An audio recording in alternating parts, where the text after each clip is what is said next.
네, 오늘 저는 사도행전 4장 32절에서 35절까지의 말씀을 중심으로 사랑과 나눔이 있는 교회라고 하는 제목으로 함께 하나님의 말씀을 나누도록 하겠습니다.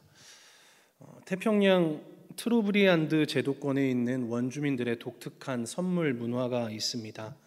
순환이라고 하는 뜻을 지닌 쿨라라는 문화인데요. 내용인즉 A라는 사람이 B에게 선물을 하면 그 선물을 받은 B는 보통은 A에게 담례의 차원으로 선물을 하기 마련입니다. 우리는 흔히 그것을 가리켜서 기브 앤 테이크 문화라고 이야기를 하죠. 그런데 이 제도권에 있는 사람들은 A라고 하는 사람이 B에게 선물을 주게 되면 그 B라는 사람은 A라고 하는 사람에게 선물을 주는 것이 아니라 또 다른 C에게 선물을 주게 됩니다. 그리고 C라고 하는 사람은 또 다른 D에게 선물을 주게 되지요. 이처럼 선물이 선물을 낳는 연쇄 작용이 발생하게 되는 것입니다. 선물의 흐름은 결국 돌고 돌아서 다시 A에게로 돌아오면서 선물의 커다란 원이 그려지는 셈입니다. 결국 모두가 선물을 한 것이고 모두가 선물을 받게 되는 것인데요. 그들은 이 쿨라라고 하는 문화를 통해서 공동체성을 확인하게 되고 또 그로 인해 연대감이 더욱더 끈끈해진다라고 이야기들을 합니다. 그런데 이 독특하면서도 의미 있는 선물 문화는 잘 생각해 보면 그 원조가 예수 그리스도라고 하는 사실을 우리는 알게 됩니다. 십자가라고 하는 저주스럽고 이해하기 어려운 선물이었지만 우리에게는 없어서는 안 될 꼭 필요한 역설적인 선물이었습니다. 하나님은 그리스도 예수를 통해 주신 선물의 담례를 하나님 자신이 아닌 또 다른 이웃에게 흘려보내기를 요청하셨습니다. 하나님을 사랑한다면 그 사랑을 이웃에게 흘려보내라 라고 말씀을 하셨죠. 하나님 나라의 백성으로 부르심을 받은 우리가 값없이 받아 누린 주님의 크신 은혜를 또 다른 이웃에게 사랑을 가득 담아 선물하기를 원하셨던 것입니다. 그리고 사도행전의 역사는 예수 그리스도라는 선물을 통해 구원의 감격을 누린 초대교회 공동체의 이야기로 시작을 합니다. 그리고 그들은 어떻게 복음의 값진 선물을 함께 나누며 흘려보냈는지 오늘 본문은 우리에게 설명해 주고 있는데요. 32절은 이렇게 기록을 하고 있습니다. 믿는 무리가 한 마음과 한 뜻이 되어 모든 물건을 서로 통용하고 자기 재물을 조금이라도 제 것이라 하는 이가 없었더라 라고 기록을 하고 있습니다. 이 32절 말씀을 통해서 알 수 있는 것은 무엇인가요? 초대교회 공동체는 서로의 다름 속에 하나님의 형상을 발견하는 공동체였다라는 것입니다. 32절의 기록에 따르면 믿는 무리가 한 마음과 한 뜻이 되었다라고 기록을 하고 있습니다. 여기서 한 마음과 한 뜻이 되었다라고 하는 것은 그저 단순히 종교적 형태의 획일적인 사람들로 동일하게 빚어졌다라고 하는 것이 아니라 서로의 얼굴이 다르고 모습이 다른 것처럼 그들의 영혼 또한 모두 각자의 고유한 개성을 인정해 주었다라고 하는 뜻이 담겨 있습니다. 그런데 여러 사람이 모인 공동체가 하나가 된다라고 하는 것은 참으로 어렵습니다. 왜냐하면 구성원들의 생각과 자라온 환경이 다르고 그들의 문화, 삶의 방식, 많은 부분들이 서로 다르기 때문입니다. 한 배를 탄 것처럼 가다가도 그 산은 산으로 가기 일쑤고요. 한 배를 타고 가는 것 같지만 그 배가 언제 난파돼서 어떻게 될지 모르는 일들이 우리의 삶 가운데 비일비재하게 일어나기 때문입니다. 그런데 초대교회는 달랐다라고 기록을 하고 있습니다. 우리 사회에도 많은 다름이 존재하는 것처럼 초대교회에도 많은 다름이 존재했습니다. 유대인과 사마리아인, 유대인과 헬라인, 부자와 가난한 자, 남자와 여자, 노인과 아이들의 다름이 존재했고 그들은 한데 모였습니다. 서로의 다름이 존재했던 것입니다. 그런데 초대교회 공동체는 본문 말씀처럼 한 마음과 한 뜻이 되었다라고 기록을 하고 있습니다. 이처럼 공동체 안에 다름이 존재했지만 하나가 될 수 있었던 것은 31절의 기록처럼 모인 무리가 성령의 충만함으로 이것이 가능했다라고 기록을 하고 있습니다. 예수 그리스도의 복음의 능력과 성령의 충만함이 삶과 그 가치관과 생각의 변화를 이끌어내었고 서로의 다름 속에 하나님의 형상을 발견하는 공동체가 되었다라고 하는 것이죠. 이는 다른 말로 표현을 하면 타인에 대한 관심과 존중하는 마음이 있었다라고 해석을 할 수도 있습니다. 공동체에 속한 한 사람을 향한 하나님의 놀라운 뜻이 있고, 나의 아픔이 공동체에 받아들여질 수 있고, 나의 기쁨이 사랑으로 공유될 수 있다는 것을 초대교회 공동체는 증명해냈던 것이죠. 서로의 다름은 그들에게 아름다움이었고 축복이었습니다. 그런데 이 서로의 다름이 아름답고 축복이다라고 하는 것을 저도 때로는 경험을 하고 또 경험을 하게 됩니다. 서로가 다르다고 하는 것은 때로는 화가 나는 경우도 있고, 정말로 쟤 왜 저러나 싶을 정도로 이해가 되지 않은 순간들도 많이 있습니다. 그런데 그 서로의 다름이 아름다움이고 축복이라고 하는 것을 경험하는 순간이 있는데요. 제가 2주에서 3주에 한 번씩 북스터디를 하게 됩니다. 나이도 다르고 성별도 다르고 같은 것이라고는 하나도 없습니다. 다만 그런데 유일하게 같은 것은 예수를 믿는 그 신앙 안에서 하나가 되었다라고 하는 것이죠. 이 북스터디를 통해서 저는 다름의 아름다움을 매번 느끼게 됩니다. 같은 신앙을 가진 사람들끼리 같은 책을 보고 서로의 생각과 감정과 느낌을 나누게 됩니다.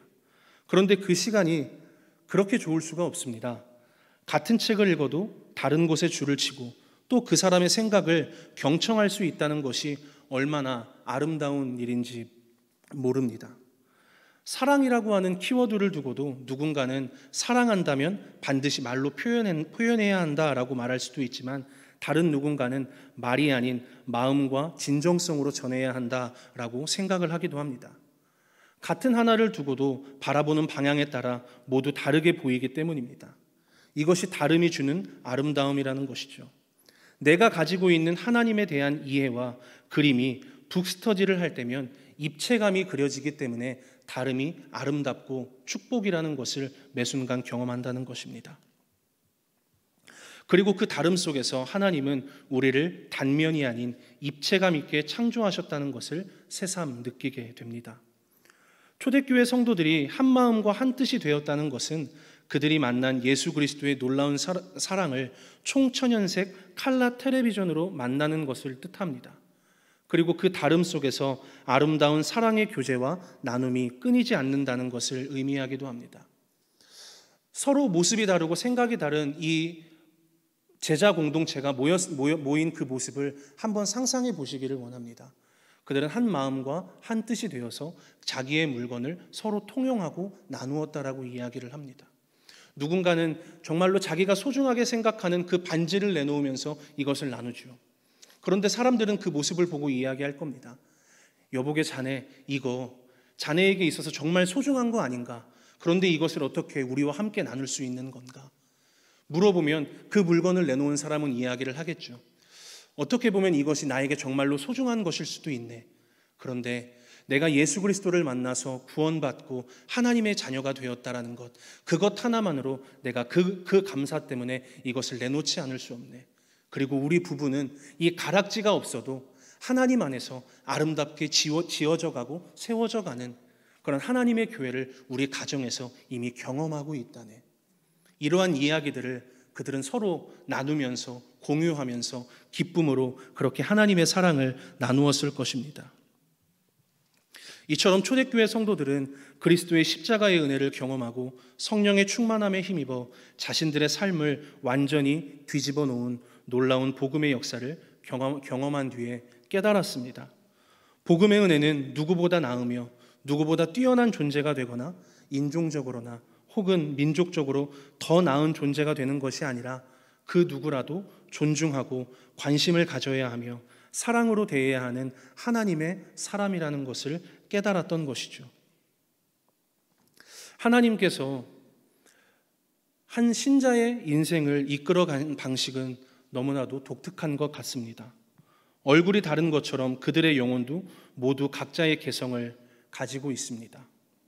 무엇보다 한 사람이 살아온 삶의 서사 안에 담기는 하나님의 은혜는 우리가 함부로 재단하거나 판단할 수 없는 하나님의 고유한 영역인 것이죠. 그래서 그리스도를 믿고 새 사람이 된다는 것, 한 마음과 한 뜻이 된다는 것은 종교적인 형태의 획일적인 사람들로 빚어진다는 의미는 결코 아닙니다. 오히려 한 마음과 한 뜻이 된다는 것은 우리가 규정짓고 스스로가 만들어 놓은 프레임을 깨뜨리는 것입니다. 자기 안팎에 있는 율법이나 기준에서 벗어나서 그리스도 안으로 들어가는 것을 의미합니다. 그리스도의 뜻과 생각이 우리의 마음 안에 스며들고 그리스도의 마음을 품고 진리의 영이신 성령의 충만함에 힘입어 교회의 하나됨을 이루는 것, 그것이 무엇보다 중요한 우리의 책임이라는 것을 오늘 본문 말씀 초대교회 성도들의 모습을 통해 알 수 있는 것입니다. 초대교회의 모습은 비슷한 형태의 신앙의 모습을 요구받지 않았습니다. 오히려 모든 것이 다른 사람들이 모여 한 마음과 한 뜻이 되어 하나됨을 이루었습니다. C.S. 루이스는 순전한 기독교에서 그리스도인이 된다는 것, 그리고 교회가 된다는 것을 이렇게 기록을 합니다. 우리가 자기 자신이라고 부르는 것에서 벗어나면 벗어날수록, 그분께 자신을 드리면 드릴수록 그만큼 우리는 진정으로 자기다워집니다 라고 이야기를 하죠. 우리의 신앙이 깊어진다는 것은 C.S. 루이스의 말처럼 끊임없이 우리 자신을 주님께 내어드릴 때, 나의 생각이 옳다고만 주장하는 것이 아니라 누군가의 다름 속에서 하나님의 진리를 발견할 때 진정으로 자기다움을 발견하게 된다는 것을 이야기하고 있는 것입니다.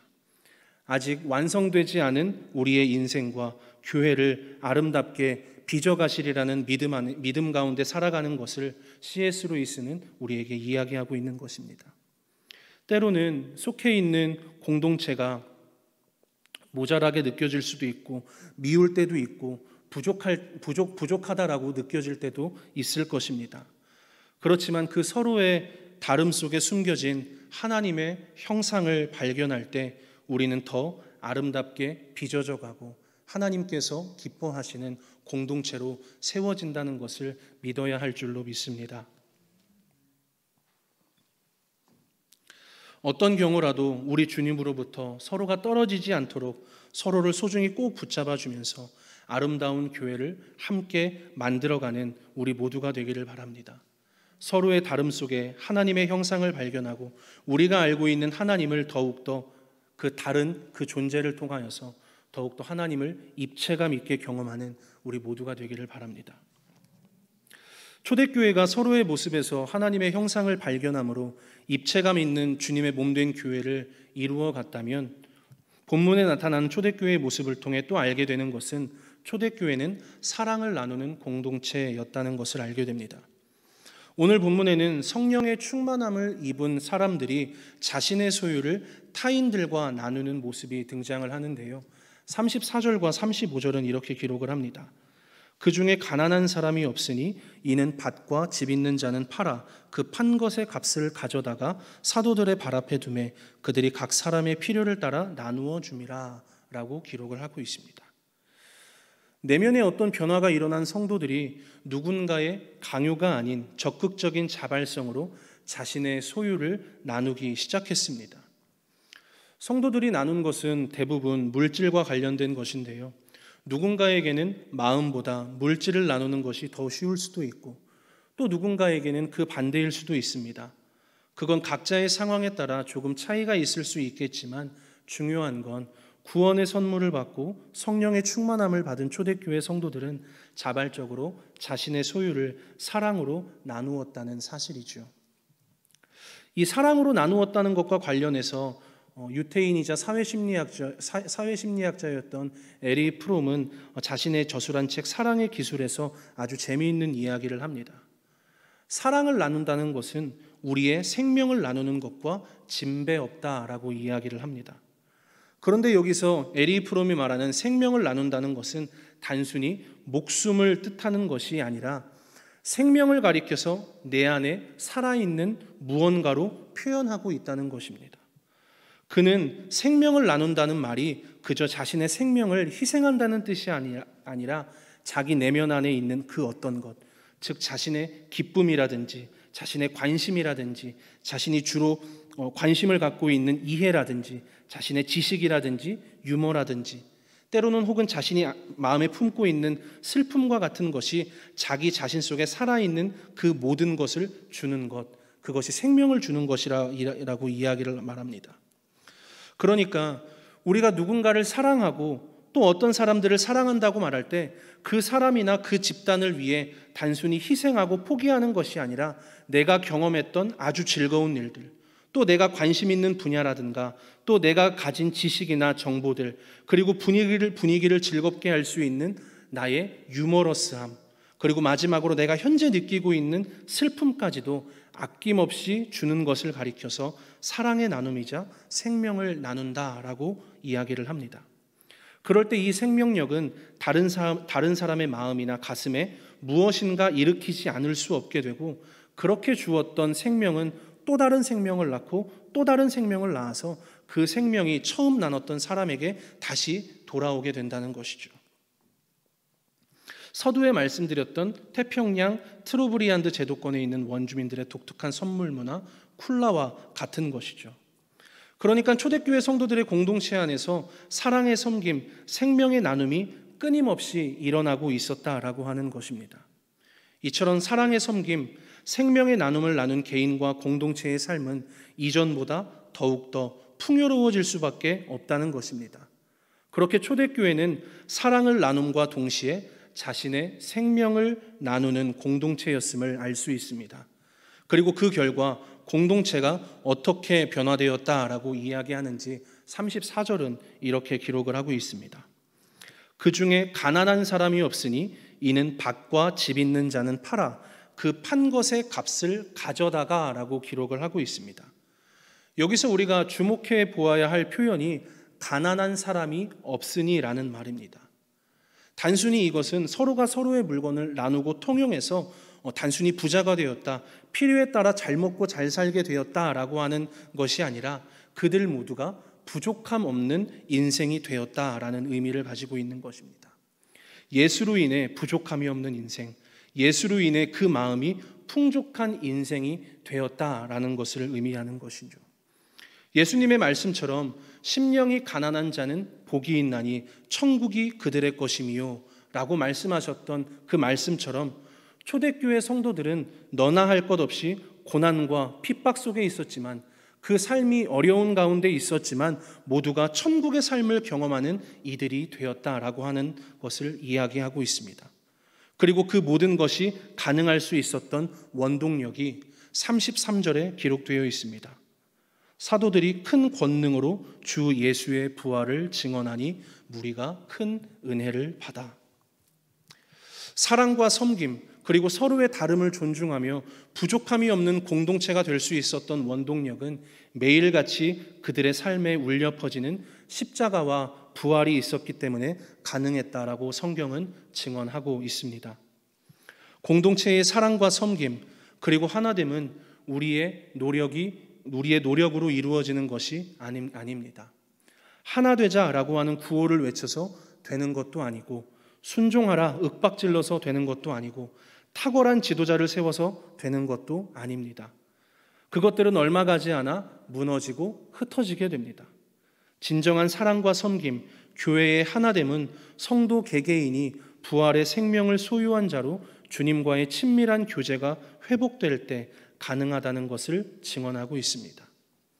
초대교회는 부활의 주님과의 친밀한 교제와 인격적인 만남이 매 순간 매일 이루어졌고, 그것이 공동체 안에서 이루어지고 있었던 것입니다.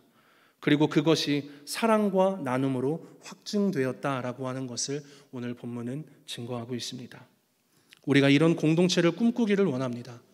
천국 같은 공동체, 부족함이 없는 공동체, 그리고 그 부족함이 없는 공동체는 오직 주님을 바라보는 성도들 사이에서 이루어질 줄로 믿습니다. 그리스도의 부활의 흔적이 우리의 심령 안에 순전히 새겨져서 부활의 생명을 소유한 자로 살아가는 은혜가 우리 모두에게 있기를 바랍니다. 십자가를 지신 예수 그리스도께서 우리를 교회되게 하셨고 교회로 살아가게 하셨습니다.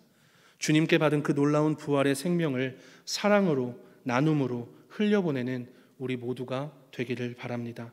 그리하여 우리의 삶을 통해 교회가 교회다워지고 성도가 성도다워지는 은혜가 우리 모든 더드림 성도들 위해 넘쳐나기를 축복합니다.